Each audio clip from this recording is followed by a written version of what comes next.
Thank you. Good evening, and thank you for participating in the Vacant Property Committee meeting this evening. Ms. Kimberly Collins. Yes, good evening. This meeting is being held as an electronic meeting pursuant to and in compliance with Richmond City Council's Ordinance Number 2020-093, adopted April 9th, 2020, and extended by Ordinance Number 2020-183, adopted August 20th, 2020, and by Ordinance Number 2020-232, adopted December the 14th, 2020. And the school board resolution approves on April 20th, 2020. This meeting is being translated in Spanish via Zoom, and the meeting notice contained information on how individuals needing translation services could obtain the information. At this time, Mr. Chair, Mr. Young. Thank you, Madam Clerk.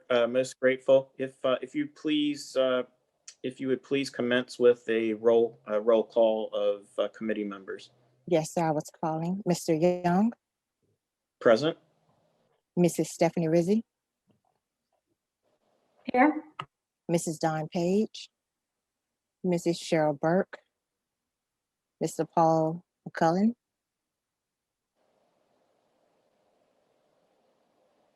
Mr. Paul, I couldn't hear you. Sorry. That's fine. Here again. Awesome. Lawrence Williams. Present. And Mr. Richard Rumble. Present. Thank you. Go ahead, And, proceed. Yes, ma'am. And I believe we also have Mr. Jason Gia on the call. Yes. Very good. All right. This evening, we will attempt to, if it's the will of the group, arrive at a consensus pertinent to our findings report. You will recall in February, I believe it was February, if I'm not mistaken, we agreed to a motion introduced by Ms. Liz Dorr to submit our findings to the school board by April 1, sorry.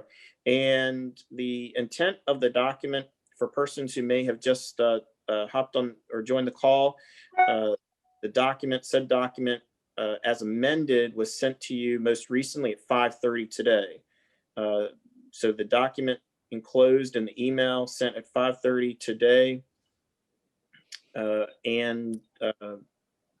Kimberly, perhaps we could load that on RPS board docs. Sure. Thank you. That document has incorporated what three of our colleagues, Dawn Page, Richard Rumrell, and Jason Giat submitted for consideration. Specifically, I included them in italics, but I realized afterwards that perhaps that wasn't the best way to note them because there are other italics in the document. So what I'd like to do is just provide a little context. Ms. Collins, I see that our school board chair, Ms. Cheryl Burke, has joined. So I want to welcome her when she does. Thank you. Ms. Burke, welcome. Thank you. Thank you so much. And good evening, everyone. Good evening. Cheryl, I just shared, and Ms. Collins, I see that Ms. Dawn Page is in the process of joining too. So Ms. Burke, Ms. Dawn Page. And ladies, I just shared with the group that I disseminated a revised findings report specifically at 5:30 this afternoon. That report includes or incorporates the edits that Ms. Dawn Page and Mr. Richard Rumrell and Jason Giat submitted. Specifically, those edits are included in italics, along with one strike through. So again, you should have that in your email at 5:30. Miss Kimberly Collins, would you be you have that document too? Perhaps it would be best. Could you pull that up on? Could you pull that up on the screen? so everybody can review it? We can go through it together. Mr. Young, I'm not certain how to do that part. I'm uploading it to Board Docs now. Mr. Ali, are you able to assist me with that? I'll give you a call. Thank you. And thank you. In the interim, we'll go ahead and provide just a little context or really just a reminder. So again, I was referencing that we agreed to as a group that by April 1, we'll submit our findings to the school board. If we're able to arrive at a consensus this evening relevant to this report, we will achieve that. That's the first point. The second point is, as a reminder, this does not constitute recommendations. So we are not submitting recommendations to the school board. Instead, at the risk of being accused of semantics, this is instead findings. So in lieu of recommendations, this is a findings report. So with that, I pray each of you have had an opportunity to at least initiate a cursory review of the document and that you have access to it. I thought perhaps we could just go through, and Ali, thank you for your help. Thank you for Kim. In the interim, we're going to go ahead and get started reviewing it. Are there any, let me begin by inquiring, are there any big questions, objections, observations about the document as a whole? If anybody would like to please take the floor relevant to any big objections before we get into the weeds here.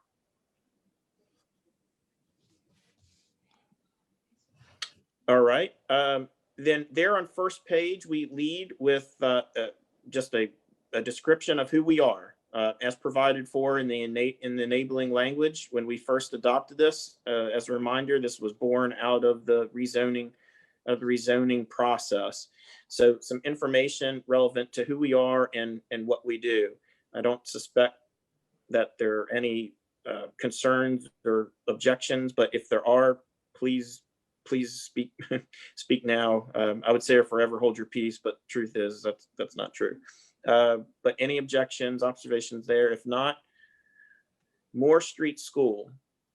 So the Moore Street School section, since you saw this last, I included some language that Richard Rumbrill submitted, specifically in the final paragraph. Additionally, this property is in an opportunity zone and because of it, eligible for historic tax credits.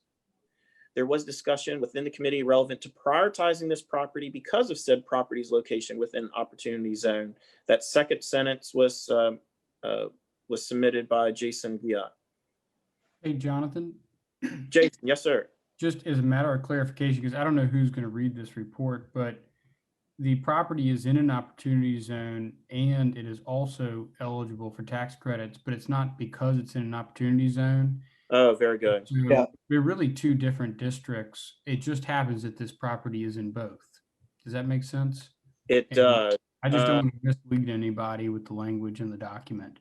That is super helpful. So I'm striking the because, so it would now read this property is in an opportunity zone and is Also eligible. Yeah. May not matter, but as well. No, that's a good catch. Thank you for that. Any other edits, amendments, et cetera, relevant to Moore Street School? Jonathan, Paul McClellan. I was just looking Sure. on Parcel Mapper. It's also in an enterprise zone. Did you mention that? No, there is no reference. So we can include here is in an opportunity zone, enterprise zone, and is also correct. Yes. The other thing, Jonathan, I was thinking about reading the report where the report states that if any of these properties is worth some amount of value. Yes. Again, I'm not even sure who all is reading these reports, but it might be wise to say where that came from. Was that Very tax good. assessment? Because there are a few cases where it does say the tax assessment is this. Well, that's clearly verifiable. But if it says it's worth 10 million or 11 million, was that us speculating? Did we hear it from someone? Did it come from an appraiser? I think that's the assessed value. Didn't you take that, Jonathan? Yeah, I did. But it's for the whole site. It's for the whole, and it might be worth mentioning, it's for the whole 5-acre site, including Carver Elementary, just to clarify. Okay. Yeah, and I included, so to Jason's point, that said, the approximate value is $10 million according to City of Richmond assessments. And then that next sentence was an attempt, Paul, to address what you just spoke to. It should be noted that the school, oh no, wait. Okay, so maybe I didn't, maybe I neglected to include it here.